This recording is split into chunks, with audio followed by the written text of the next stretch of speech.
500 करोड़ से ऊपर का ये चिटिंगबाजी हुआ है जो स्टेट गवर्नमेंट के खाते में जाएगा, जो श्रीमती माननीय ममता बनर्जी के झोले में गिरेगा। मेरिट वाले लोगों का अधिकार क्यों छीना गया? जो मेरिट वाले लोग नहीं थे, जिनके पास कोई डॉक्यूमेंट्स ही नहीं है, उनको सील लगा करके अपॉइंटमेंट लेटर दिया गया। तो कैसे दिया गया? जो शिक्षा मंत्री स्टेट के हैं, उनका कोई बयान क्यों नहीं आ रहा है कि आखिर ये घपला कैसे, कहां, किधर हुआ? अभी तक जो 4 लोग सीबीआई के बुलाने पर भी, नोटिस पर भी नहीं जा रहे थे और मेल करते रहे थे कि हम नहीं जाएंगे, कंसर्न पुलिस ऑफिसर ने उसको सीबीआई तक पहुंचाया क्यों नहीं? जो स्कूल सर्विस कमीशन के जो ऑफिसर्स थे, जिन्होंने मेरिट वाले लोगों को नीचे फेंक करके डिसमेरिट, जिनका कोई नाम ही पता नहीं था, उनको ऊपर बुला लिया और उनको अपॉइंटमेंट लेटर भी दे दिया, तो स्कूल सर्विस कमीशन वाले जो ऑफिसर थे वो अभी तक अरेस्ट हुए क्यों नहीं? आज ये पश्चिम बंगाल के मुसलमान पूरे देश में ক্রিমিনাল নাম से जाने जाते हैं। ক্রাউন এন্ড ক্যাফেতে কম বাজেটে সুস্বাদু খাওয়ারও পাওয়া যাচ্ছে। শুধু তাই নয়, ক্রাউন এন্ড ক্যাফেতে এসে নিজের মতো করে একটু সময় কাটাতেও পারবেন আপনারা। চাইনিজ থেকে শুরু করে কন্টিনেন্টাল সবকিছু। ক্রাউন এন্ড ক্যাফেটি আপনাদের হাতের দোরগোড়ায়, 13 Congress exhibition road, first floor, Kolkata. আমার সাথে রয়েছেন বিজেপি নেত্রী নাজিয়া আলাহি খান। দিদি, আপনাকে টিভি টেনে স্বাগত। যে বিষয়টা নিয়ে কথা বলবো, এসএসসি মামলায় এসপি সিনহাকে সিবিআই তদন্তের নির্দেশ দিল। এসপি সিনহাকে জেরা করতে পারে, যদি চাই তারা কাস্টডিতে নিতে পারে, এরকমই নির্দেশ। কি বলবেন? देखिए, एसपी सिन्हा चाहते तो अकॉर्डिंग टू लॉ इस मैटर को बहुत आराम से स्टेट के अंदर ही वो सही तरीके से इंक्वायरी करके एक रिपोर्ट बना करके वो कंसर्न डिपार्टमेंट को भेज सकते थे और कंसर्न कोर्ट को, जज के सामने वो जमा कर सकते थे। आप सोचिए कि 16 फरवरी 2022 को हालांकि हाई कोर्ट ने, आपका जस्टिस अभिजीत गंगोपाध्याय ने सीबीआई को स्टे करवाया था, सीबीआई प्रोब को, कि अभी रुक जाइए, हम लोग देखते हैं। उसके बाद फिर 18 मार्च को जजेस ने 4 जो साइंस के टीचर जो अपॉइंट हुए थे, जिनके पास कोई डॉक्यूमेंट ही नहीं था, कुछ भी नहीं था, उससे उन्होंने एक एप्लीकेशन मांगा कि आप एप्लीकेशन दीजिए अपनी तरफ से।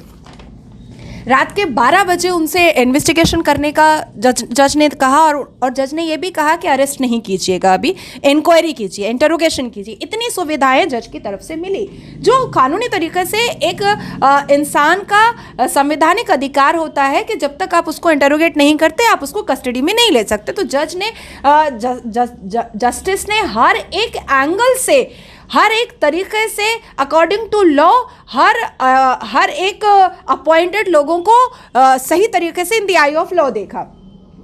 उसके बाद फिर आप सोचिए कि इसके बाद का जो नेक्स्ट डेट पड़ा, उस डेट में जज ने जब कहा कि कमेटी, जो एसएससी कमेटी है, जिसको हमने अपील यहाँ पर सबमिट करने को कहा था, आपने वो सबमिट क्यों नहीं किया लास्ट 2 डेट से?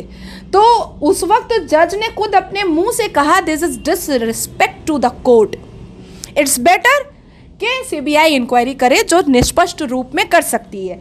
हमने कल देखा कि जज ने 10 से 11 मैटर एसएससी के थे, पूरा का पूरा उन्होंने अपने पारिवारिक प्रॉब्लम को दिखा करके, अपने निजी प्रॉब्लम को दिखा करके उससे बैकफुट ले लिया कि हम इसको नहीं देख पाएंगे। आप सोचिए कि अगर अच्छे तरीके से इसका वेरिफिकेशन हो जाए, अच्छे तरीके से अगर इसका जांच पड़ताल सीबीआई डिपार्टमेंट भी कर ले, तो 500 करोड़ से ऊपर के घपला का ये पूरा कांड है। अभी तक जो 4 लोग सीबीआई के बुलाने पर भी, नोटिस पर भी नहीं जा रहे थे और मेल करते रहे थे कि हम नहीं जाएंगे, कंसर्न पुलिस ऑफिसर ने उसको सीबीआई तक पहुंचाया क्यों नहीं? जो स्कूल सर्विस कमीशन के जो ऑफिसर्स थे, जिन्होंने मेरिट वाले लोगों को नीचे फेंक करके डिसमेरिट, जिनका कोई नाम ही पता नहीं था, उनको ऊपर बुला लिया और उनको अपॉइंटमेंट लेटर भी दे दिया, तो स्कूल सर्विस कमीशन वाले जो ऑफिसर थे वो अभी तक अरेस्ट हुए क्यों नहीं? तीसरा मेरा सवाल है कि जो शिक्षा मंत्री स्टेट के हैं, उनका कोई बयान क्यों नहीं आ रहा है कि आखिर ये घपला कैसे, कहां, किधर हुआ? मेरिट वाले लोगों का अधिकार क्यों छीना गया? जो मेरिट वाले लोग नहीं थे, जिनके पास कोई डॉक्यूमेंट्स ही नहीं है, उनको सील लगा करके अपॉइंटमेंट लेटर दिया गया। तो कैसे दिया गया? सील अगर जाली है तो फिर शिक्षा मंत्री ने उस पर कोई कार्रवाई क्यों नहीं करवाई? स्कूल सर्विस कमीशन ऑफिसर ने कोई कार्रवाई क्यों नहीं की? इमीडिएट कंसर्न पुलिस स्टेशन को इंफॉर्मेशन क्यों नहीं दिया गया? ये बहुत सारी चीज़ें हैं जो जानना बाकी है अभी। 500 करोड़ से ऊपर का ये चिटिंगबाजी हुआ है जो स्टेट गवर्नमेंट के खाते में जाएगा, जो श्रीमती माननीय ममता बनर्जी के झोली में गिरेगा। वो कहती हैं कि मेरी साड़ी में कोई कालिक लगाता है तो मोबिल डालना जानते हैं। अपने प्रेस कॉन्फ्रेंस में इतना वाहियात शब्द का सेंटेंस का इस्तेमाल करती हैं एक चीफ मिनिस्टर होकर के, शर्म नहीं आती है? अरे मोबिल तो आपने पूरे पश्चिम बंगाल के मुसलमानों के मुंह पर कालिक पोत दिया है। आज ये पश्चिम बंगाल के मुसलमान पूरे देश में क्रिमिनल नाम से जाने जाते हैं। हम लोग कहते हैं कि हम बंगाल से आए हैं तो कहा जाता है कि हाँ पश्चिम बंगाल में मुसलमान क्राइम बहुत ज़्यादा करते हैं। वो मोबिल क्या डालेंगी? उन्होंने तो मुसलमानों को क्रिमिनल बना दिया है। हर घर में गुंडा रहता है मुसलमान।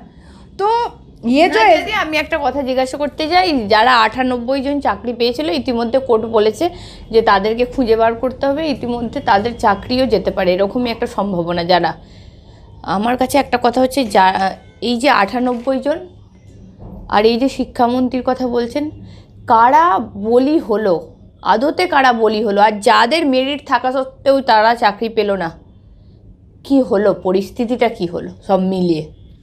देखिए 16 फरवरी 2022 को ही हाई कोर्ट ने 573 जो अपॉइंटेड लोग थे उनका सैलरी स्टॉप कर दिया था। 573 16 फरवरी 2022 को ही जज ने उनका सैलरी स्टॉप किया था और इंक्वायरी पर तेज़ी लाने के लिए कहा था, पॉइंट करवाया था कि तेज़ी लाना चाहिए। जज ने साफ तरीके से कहा है कि जो इंसान का विश्वास ख़त्म हो रहा है कोर्ट से, वो उसको लाने के लिए सीबीआई करना पड़ेगा। तो ये जो पूरा घपला है, ये पूरा माल का घपला है। जैसे हम लोगों ने शारदा नारदा चिटफंड रोज़ वैली चिटफंड देखा था, उसी तरीके से ये थोड़े मॉडर्नाइज तरीके से लोगों को लूटने का काम किया गया है। हम लोग पश्चिम बंगाल में देखते हैं कि नेपोटिज्म बहुत ज़्यादा होता है। जिसका बाप नेता मंत्री है उसका बच्चा भी नेता मंत्री बन जाएगा, तुरंत काउंसलर का टिकट मिल जाएगा, तुरंत एमएलए का टिकट मिल जाएगा, उसके आगे पीछे जिंदाबाद जिंदाबाद करने के लिए लोग लग जाएंगे। तो सेम उसी तरीके से उन लोगों ने ये किया कि जो मेरिट वाले लोग, जो पढ़े लिखे लोग, जो पढ़ करके मेहनत करके डिग्री करके ले करके आ रहे हैं, उनको साइड करके अपने चेला चमुंडा, अपने चपरासी, अपने दलाल लोगों को उन्होंने नौकरी दे दी। क्योंकि अगर नौकरी नहीं देंगे तो फिर वो जिंदाबाद जिंदाबाद करेंगे कैसे? टीएमसी नेताओं के आगे पीछे उनका झंडा डंडा पकड़ेंगे कैसे? उनको चप्पल पहनाएंगे कैसे?